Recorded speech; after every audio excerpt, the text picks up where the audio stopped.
How's it going, everybody? Welcome back to 2A News Now. And I really do appreciate everybody that takes time watching my videos.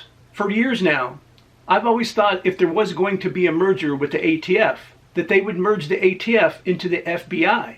According to a Department of Justice memo, the Justice Department is considering merging the ATF and the DEA. But we all know that President Donald Trump wants to streamline the federal government. But not only are they considering merging the ATF with the DEA, they're considering eliminating field offices that handle environmental cases, as well as antitrust cases and civil cases. And according to this memo that was issued on March 25th, the merger of the ATF with the DEA into a single agency would achieve efficiencies in resources, case deconfliction, and regulatory efforts. Deputy Attorney General Todd Blanchett asked for feedback from department officials about the pending merger between the two agencies by April 2nd.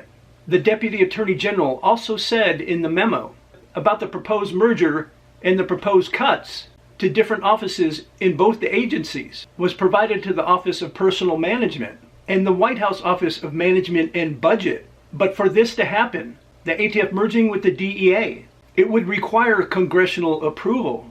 In the memo, it doesn't say how many jobs would be affected, but at the beginning of the year, there was about 115,000 employees.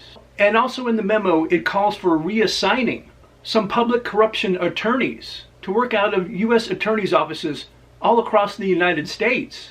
But also they want to maintain a core team of supervisory attorneys. And they're also considering cuts too. Parts of the criminal division and national security division. It shouldn't be a surprise that Attorney General Pam Bondi is cutting back on resources in these areas, because previously she announced she was going to do so. So if this merger happens between the ATF and the DEA, this would be a huge shakeup in the Department of Justice. We all know that these agencies have got too big and too powerful. So these cuts are needed, and definitely a merger is needed, especially with the ATF.